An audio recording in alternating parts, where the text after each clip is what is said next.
Alright folks, so as you can see, I've managed to pick up an Xbox Series S. Definitely not one of the easiest consoles to find, although definitely easier to find than the Xbox Series X. So now I've managed to get my hands on one. Figure it'd be fun to do a quick unboxing video, just so you guys can see what's in the box. So taking a look at the box, Microsoft's gone with a really clean design here, just with an offset shot of the console and the new controller, so that looks really nice. The top of the box just has the Xbox logo and another picture of the console. Pretty straightforward. And again on the left side of the box, just a nice product shot there of the console standing on its end. The bottom of the box just has all your legal disclaimers, so nothing really fun there. And on the right side of the box, it just has a brief description of what's included. And then on the back of the box, you've got a nice little montage of images from the different games that are available. Very nice.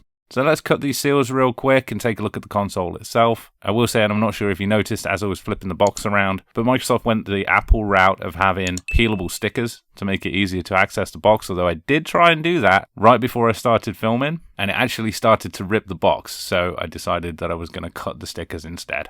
So nice thought, Microsoft, but maybe the adhesive was a little bit too strong. Anyway. So now we've got the seals cut, we can flip the box back over, and it looks like this is a flip top type box. So let's flip the box open and see what we got. Okay, so this is pretty impressive. I like the way that they've done this. They've got like an eggshell carton system in there, as they usually do with their consoles to protect the system while it's in transit. You can see there it's basically in two pieces. The top piece there is attached to the lid of the box and has the Xbox logo on it, so that's pretty neat. And you can see the console there right in the middle, just with the cardboard band saying, "Power your dreams." I like that. Very sleek and simple, and again, very Apple-esque. So let's pop the console out real quick. And this is definitely a lot smaller than I anticipated it being. I've obviously seen photos of it and some other videos online, but it really didn't hit home how small it was until I just pulled it out of the box there. So before we do a close look at the console itself, let's take a look and see what else is included in the box. So we've got a little compartment here. We'll pop that open. And obviously we've got just a basic power cable, so nothing particularly special about that. A nice Xbox branded HDMI cable. Got just a little quick start guide there. Although to be fair, just flipping through it, it looks more like just disclaimers. And last but not least, we've got the new controller. So let's pop this out of its foam bag and take a look.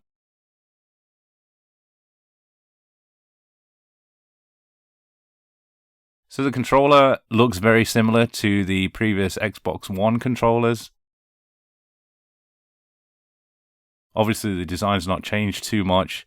They have gone with a new updated D-pad, which looks like the Elite controller, but other than that, it seems very familiar.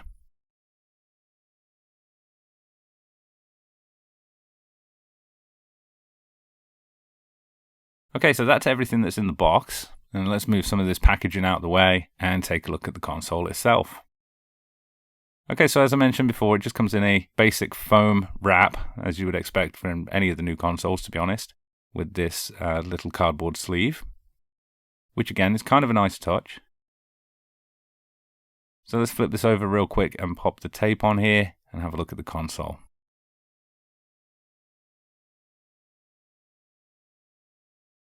Alright, so there it is. So I'm sure you've already seen pictures of the console online. It's a pretty clean, basic design.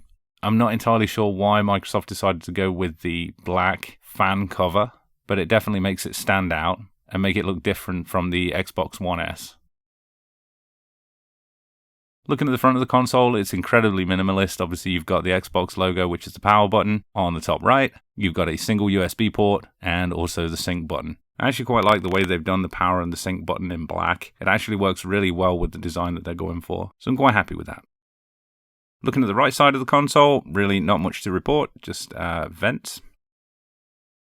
And then onto the back of the console, you can see all the connections that we've got available to us. So starting on the left, we've got an Ethernet port, and we have two USB ports. You've got your HDMI out port, the storage expansion port, which is for the SSD expansion module. And then finally on the right, you have your power port. So all in all, pretty straightforward. And then on the bottom of the console, really not too much to report, just a vent on the right hand side. But Microsoft did put a real nice touch here, again, taking cues from Apple with a small note saying hello from Seattle. Very nice little detail. So that's the console itself. Again, very simplistic design. Not too much going on really, obviously, since it's a digital only console. They really don't have to have a lot going on, I guess, without the disc tray or slot. So as I said a minute ago, I had seen a bunch of pictures of the Series S before I picked it up. However, I really wasn't prepared for the size of the console. It's definitely a lot smaller than I thought it was going to be. So I thought it'd be really fun just to do a size comparison on the other Xbox models, just to see how far the system's come since the original Xbox release. So first off, we have the original Xbox, and as you can see, it's substantially smaller than the original Xbox. It's actually a lot thinner as well, although you really can't see that from the angle I'm filming from. Next up, we have an Xbox 360S, which again was the smaller design of the Xbox 360.